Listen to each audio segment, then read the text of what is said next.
Hi, it's Jane with Scraptasticyarns. What in Tarnation happened? Sunday evening, I uploaded the video of the Happy Mail that Jeanette sent me. And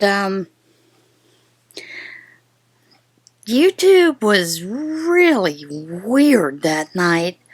I had a lot of things that weren't loading correctly. I went to watch Crystal back a day do her crochet along, and it just kept freezing and wasn't working correctly, those kind of things. No, that was Monday. And, I mean, there were a lot of issues. But I had uploaded the video. It said the upload was complete, did all the checks and everything else. But here's the problem. I didn't check the time. Normally I look to make sure that the time is the amount of time of the video that I filmed. For some reason, YouTube only uploaded part of the video. So I re-uploaded the video completely with the name, same thing, craft fair, all that blah blah, but the full video. And I'll leave a card up here for you if you want to go see that video. But for those of you that don't want to go visit that video, I am going to show you the shawl that Jeanette sent me again today. And this is it. It is a stunning shawl. I love it. I can now wear it without crying, although I get a little misty-eyed. And I'll tell you, what amazes me is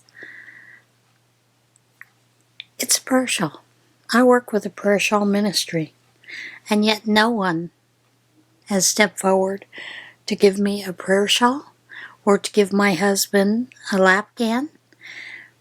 So, I just found that rather amazing that it was one of you, one of my own close, I'm going to call you a close friend, Jeanette, because we have a lot of laughs and giggles together. And I would imagine that if we were in the same city, we'd be hanging and doing all kinds of, raising all kinds of ruckus. So, anyway, so there you have it. That was my own special What in Tarnation. Okay, I have some finished objects. Now, when we are at Prayer Shawl and people donate things, many times we're given donations that are partially finished, but someone needs to finish them. And this is one of those things that was partially finished. There was another full skein of the Christmas yarn. So I added the other skein of the Christmas yarn, and then I just did a half double crochet border around the edge of that. And this is finished. I mean, I finished it, but I didn't start it. But it's okay. I'm going to consider that a finished item anyway. I have a few more things. I made a divine hat in the purple, and then I finished up another hat, and this is basically just, I was messing around. Did some cross stitches, double crochet, and then I think I did some kind of shell, and then cross stitches again. I just played around with that hat. And then on the knitting machine, I did one of these with the with I Love This Yarn, and I will tell you, my knitting machine cannot stand I Love This Yarn. I like it. I don't know what's wrong with my knitting machine. And then I made a beanie with the another set of I Love This Yarn. Now this is I want to say this is a Rich Textures, think it's the Canyon. But of course, because it's such a busy yarn, you can't see the texture. But that's okay. Somebody will love it. And then I did another one of these with this. This is the Plymouth yarn jelly beans. And this is 75% acrylic, 25% wool. And this took 1.5 of those skeins. I have a couple more to do. And actually I'm going to make a scarf to go with this one on it. Because we're going through scarves like crazy. And then I did another one of the Divine hats with the little chunky blue yarn. And another one, just a plain double crochet one. And then I found a pattern for the MOSSY cobblestone beanie. I cannot remember who did it, but this is with that cobblestone yarn that Glenda gave me. And I really enjoyed doing that. And, you know, I have a couple more to play with. I'm going to make a scarf to go with this one. Why am I making scarves? I'll tell you why. Prayer Shawl Ministry, we had decided that last year we started this campaign to do hats and scarves for kids from infant all the way up to teenagers. And we've been able to give out thousands of hats and scarf sets to the shoe banks around us. We did Shoe for Shores. We've done our local shoe bank several times. The YMCA has a backpack program, and in it they like to include hats and scarves. So we contacted them to see if there was anything, you know, we could provide. So Jerry and I yesterday counted out 165, because that's how many backpacks they have left to give out. Hats and scarves to give to kids in their backpacks. So, yeah, there's a lot of hats and scarves, and we need to start supplying because we have no more scarves. In the Prayer Shawl storage room, we have probably about 200 hats, so we've got a lot to gain. And then I made Crystal Back a Day's hat again with the number 696 hat. And you know, I made the cowl, the pink hat and the pink cowl to go with that. And I am filming, I'm in the process of filming the tutorial. I don't think a lot of you realize how long it takes to make a tutorial. Now, I'm not doing individual pictures, although that's a good idea if you're going to put it up on a blog, show individual pictures. But that would add even more time. But you've got the time of filming it, making mistakes, blah, blah, blah, editing it. And you know, I don't like to edit anyway, so it's a little bit of a mess. So I did this scarf in a smaller set because I wanted you to be able to see that you could do it in a thinner scarf set. So I turned it into a little bit of a cowl, and I am not going to show you how to turn it into a cowl, but in the instructions that I give you, I will tell you exactly what I did to make this cowl. It's basically the same stitch pattern, just with a little bit of a modification. So, like I said, I'm in the process of filming that. And then, you know, we've been doing this thing with the twiddle muffs. So, Jerry and I had a little bit of a giggle because we decided we could add some linked chains to some of these. And apparently we both had and no offense to you blondes, but we had a little bit of a blonde moment ourselves. We were like, we couldn't figure out how they linked the chains Come on, folks. It was a hard day, okay? And we had gotten into this idea that we had to do these I-cords, and I was like, why are we doing I-cords? We just crochet a strip, join them, crochet another strip, join them. But I had done this in an I-cord, crochet I-cord, and join them. So that's going on one of those.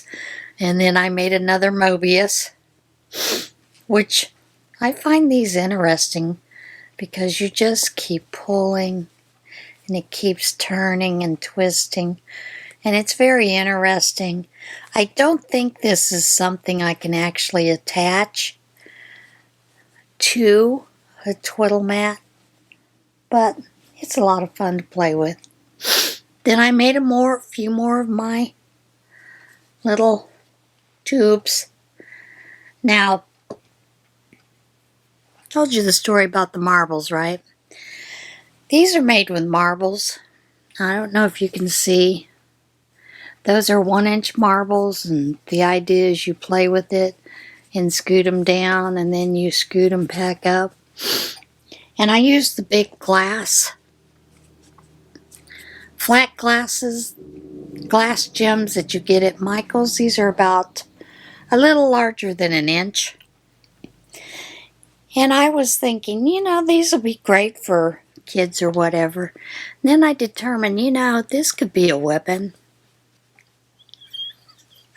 Okay, come on, guys.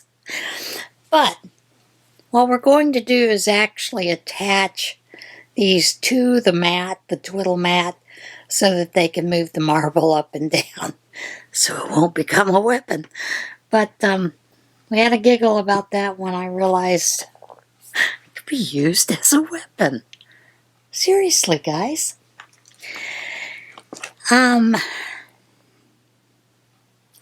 Let me show you my Nan's Next Knots. Now, I've done 2 weeks worth, and the colors that were chosen first was 2, which is this color here, and then this one doesn't show off the macaw, but number 1 was last week, and it is the macaw colorway. And I'm just going to keep it folded in half, but here's the ocean, and then here is the macaw. And like I said, I am loving this blanket, absolutely loving this blanket. So that is going well. I'm finally able to start catching up and keeping caught up.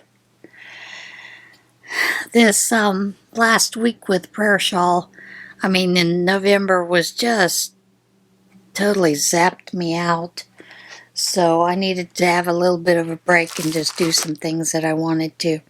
I also wanted to let you know I did get in the Scentbird, and I thought I would tell you a little bit about it.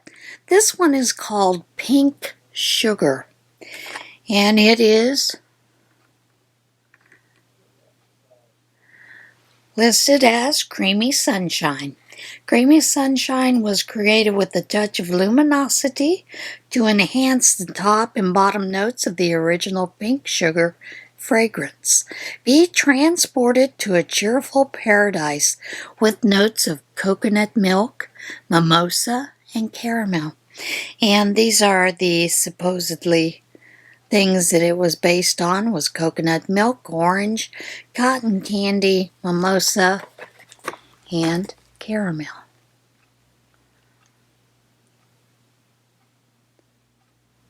Oh, come on, focus.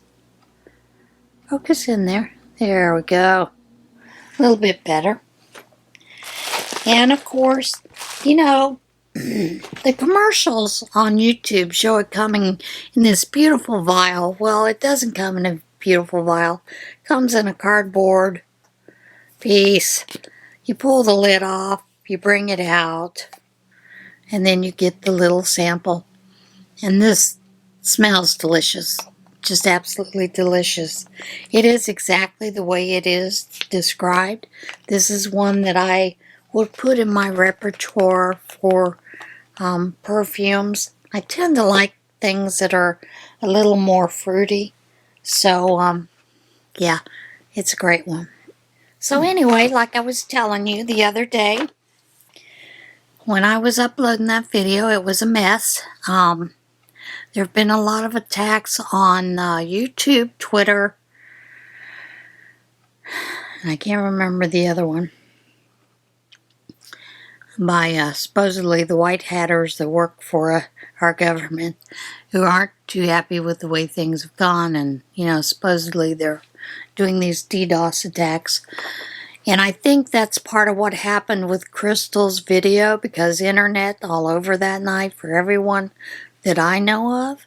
And we know quite a few people in this country, another country, several countries, and they all had issues. So we think it was a DDoS attack. So Crystal, I don't think you watch this channel, but if you do, please do another crochet along. Give it another chance.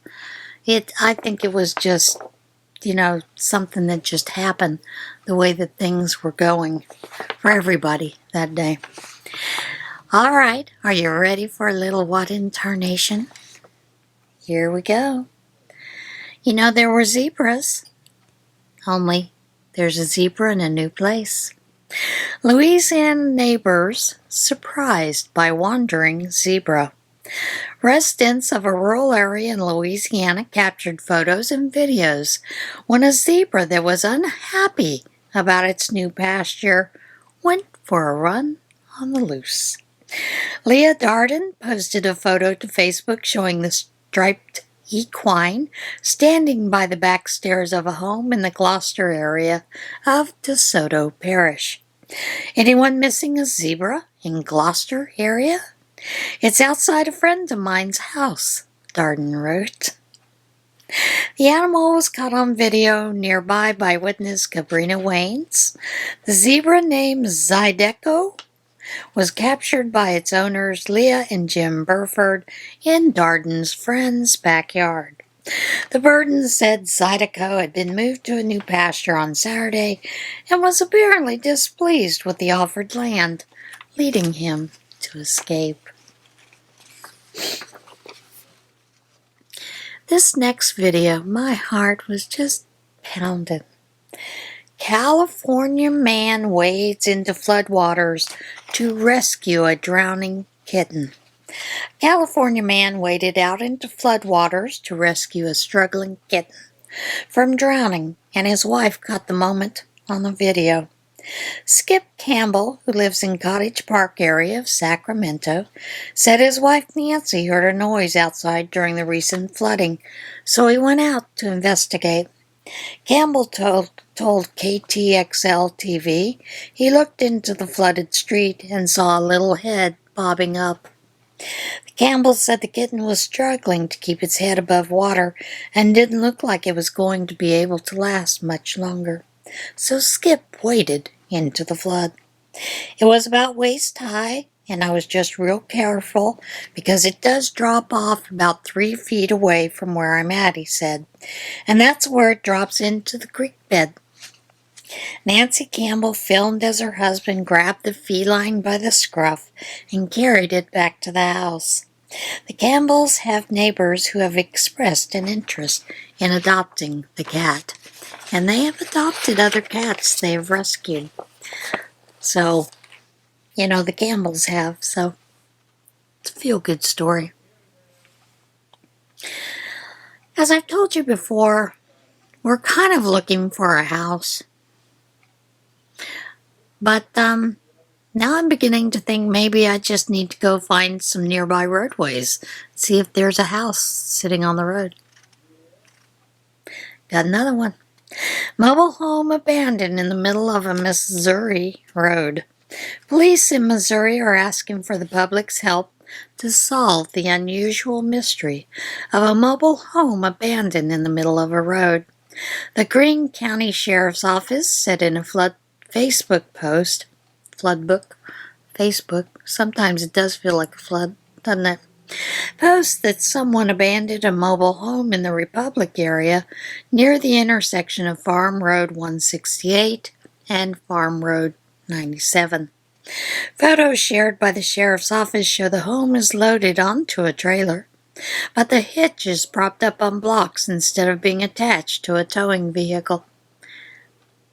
We've seen this story before in the past. Investigators are asking anyone with the knowledge of the house origins to contact the sheriff's office. You know that donkey that's been on the loose in Rhode Island? It's been captured, and it's had four months on the lam. Authorities in Rhode Island said a runaway donkey has been returned to its owners after more than 4 months on the loose. I don't know if I'm going to be able to pronounce this. The Scituate Police Department said the donkey, which escaped from its new home in June, was reunited with its owners. The donkey was captured by a farmer who spotted the animal on their property and used some hay to lure it into a goat pen.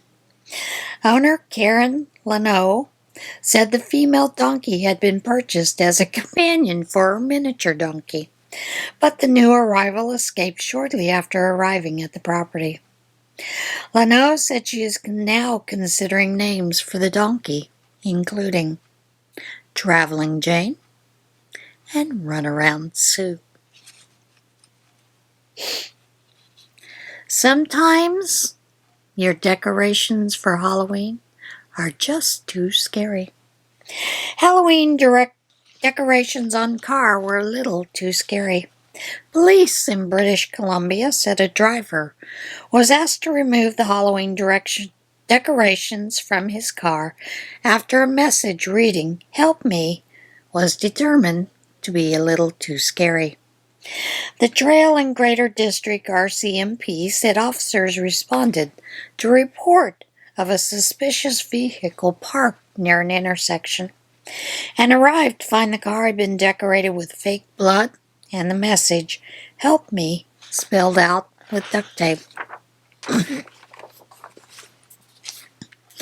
Police spoke with the vehicle's owner, a 36-year-old Fruitvale man, and asked him to remove the spooky decorations. The man agreed to remove the duct tape after police explained that it was a little too scary and might cause more calls of concern to the police. And of course, he did. You know, last year, March, April, we couldn't find toilet paper around in the stores to save our life. And here in California on the highway, they were just rolling around loose. Hundreds of rolls of toilet paper spilled onto California highway. Traffic on a stretch of California highway was slowed due to an unusual hazard. Hundreds of rolls of toilet paper in the roadway. Aerial video from the scene shows the rolls of toilet paper were spread across about 100 yards of Interstate 880 in San Leandro, south of Marina Boulevard. Transportation authorities said the unusual traffic hazard caused traffic to slow, but no major backups. The origins of the toilet paper rolls and how they came to be in the roadway were unclear. Witnesses took to social media to question where the toilet paper came from. Do you know? I don't either. You know, when you get lost and you're hiking and you get those phone calls, do you answer them? You know, the ones where they're coming from a number you don't recognize. Yeah, I don't either. Neither did this guy. Lost hiker ignored rescuers' calls, assumed unknown number was spam. A Colorado search and rescue team said a hiker lost on a mountain trail for about 24 hours didn't answer phone calls from the team because they assumed the calls were spam. Lake County Search and Rescue said a report came in on October the 18th about a hiker who had set out for a walk on Mount Helbert at 9 a.m. and hadn't returned to their companions by 8 p.m. A rescue team searched the area until 3 a.m. before calling off the search until 7 a.m. The team attempted to call the missing person's cell phone multiple times, but didn't receive an answer. The agency received word about 9:30 a.m. that the hiker had located their car and returned to the place where they had been staying. The hiker told officials they hadn't answered the phone calls because they assumed they were being called by telemarketers or scammers. One notable takeaway is that the subject ignored repeated phone calls from us because he didn't recognize the number, the agency wrote in a Facebook post. They also wrote, if you are overdue according to your itinerary and you start getting repeated calls from an unknown number, please answer the phone. It may be a search and rescue team trying to confirm you're safe. And that's it for What in Tarnation. All right, everybody, have a great week. I will see you again soon. And be kind. Let's be kind to one another. See you guys soon. Bye.